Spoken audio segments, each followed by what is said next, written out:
We have a few good Tesla stock news stories today, and at least partially why Tesla stock is up today perhaps is because of Giga Mexico. So let's go through all of today's Tesla stock news. NHTSA just published one of the messiest documents I've seen, which reveals Tesla's battery situation, and it gives us insight into how far away is Tesla from qualifying for the $7,500 credits for the Model 3. Tesla needs to make sure that 60% of the battery components are manufactured or assembled in North America, and that 50% of the critical minerals are sourced from the US or from countries with which the US has free trade agreements. And we know that the Tesla Model 3 does not meet the criteria, but by how much? Model 3 rear-wheel drive is only at 40%, and the Model 3 long range is only at 35% versus the 60% required. The Model Y, though, is at 70%, so that's substantially more, and the Model S is at 65%, and the Model X is at 60%. Interesting that the Cybertruck is at 65%, despite using 4680 batteries. Troy explains the situation a little bit in the US. The Model 3 rear-wheel drive uses CATL LFP cells imported from China. Model 3 long range uses LG 2170 cells imported from South Korea. So that, in theory, should be no problem at all because South Korea has a free trade agreement with the US. So what's going on exactly here? And then the Model Y versions use Panasonic 21 cells produced at Giga Nevada in the US, so that certainly is no problem. So why do South Korean batteries are not good enough? Well, Troy says apparently the separator and the electrolyte in the cell come from China. And does Tesla use batteries from BYD? Yes, but only in Giga Berlin. Tesla does not use BYD batteries in China or in the US, just in Giga Berlin. Someone asked Troy, any idea why Model Y performance models are made in Fremont versus Austin? I saw someone saying that he lives in Texas and he got a performance model shipped from Fremont, questioning why is this happening? Wouldn't it be more effective to make it in Texas instead?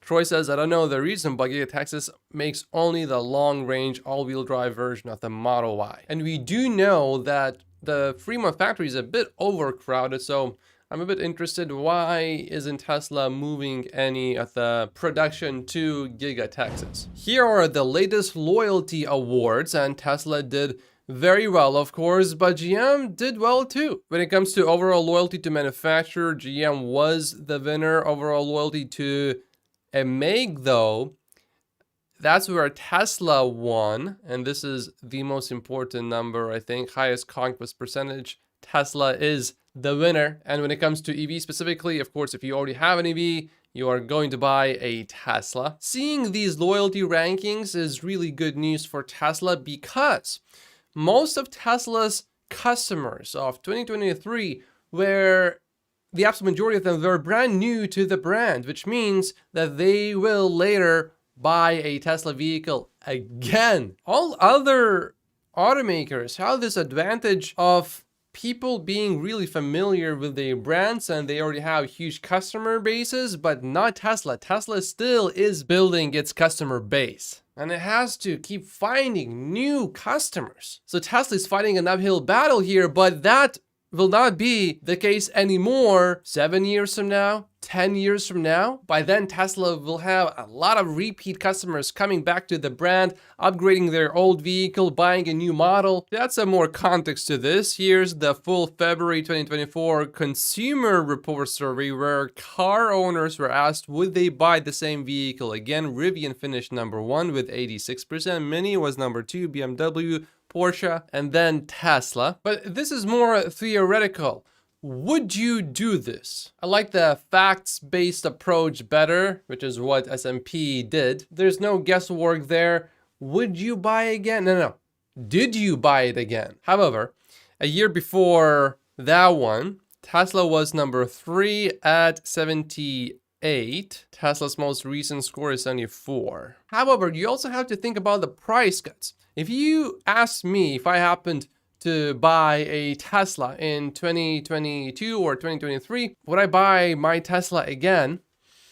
There's a much bigger chance I will say no, because in my mind, I would be thinking, oh, the price cuts, they made my car depreciate. So therefore, if I just would have waited for 9 more months, let's say, before changing to this vehicle, I would have saved so much money in terms of depreciation. It doesn't mean that I wouldn't buy a Tesla vehicle again. It just means I would not have bought that particular vehicle at that particular time, which is why I think this survey is not as important as what S&P published. Don't listen to what people say, watch what they do.